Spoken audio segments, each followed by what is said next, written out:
शर्म आनी चाहिए दिल्ली पुलिस के कमिश्नर अमूल्य पटनायक साहब को, इंटेलिजेंस ब्यूरो के मुखिया को, आईबी का फेलियर, दिल्ली पुलिस का फेलियर, होम सेक्रेटरी का फेलियर और इन सब के ऊपर बैठे हुए होम मिनिस्ट्री में सबसे बड़े नेता देश के गृह मंत्री अमित शाह का फेलियर। दिल्ली में बैठकर अगर आप दिल्ली की सिचुएशन को कंट्रोल नहीं कर पा रहे हैं, जहां की दिल्ली पुलिस सीधे सीधे गृह मंत्रालय को रिपोर्ट करती है, तो मैं अमित शाह जी से जानना चाहूंगा क्या करना चाहिए आपको, बताइए आप ही। क्या आपने देश के अपने गृह सचिव से पूछा, किसी की जवाबदेही तय करेंगे आप अमित शाह जी? गृह सचिव की, दिल्ली के पुलिस के कमिश्नर की, अमूल्य पटनायक की या आईबी के मुखिया की? किसी की तो जिम्मेदारी तय होनी चाहिए ना।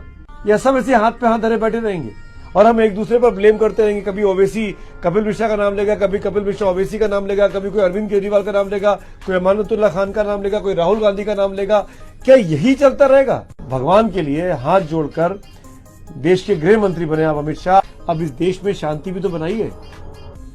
क्यों आप पहल नहीं कर रहे हैं? केवल मीटिंग करने से काम नहीं चलेगा। जैसे आप चुनाव प्रचार में एक एक घर में जाके पर्चा बांट रहे थे ना, वैसे आपको उन लोगों तक अप्रोच करना पड़ेगा जो लोग आपसे नाराज हैं। आप शाहीन बाग नहीं जाना चाहते, मत जाइए, आपकी राजनीतिक लड़ाई कमजोर पड़ती होगी। लेकिन जहां दंगे भड़क रहे हैं, मौजपुर में, जाफराबाद में, भजनपुरा में, वहां पर जो बीजेपी के नेता हैं, कपिल मिश्रा जैसे लोग, इन पर तो आप कार्रवाई कर सकते हैं। इनको तो आपकी पुलिस एक्शन ले सकती है, गिरफ्तार कर सकती है कि नहीं कर सकती है?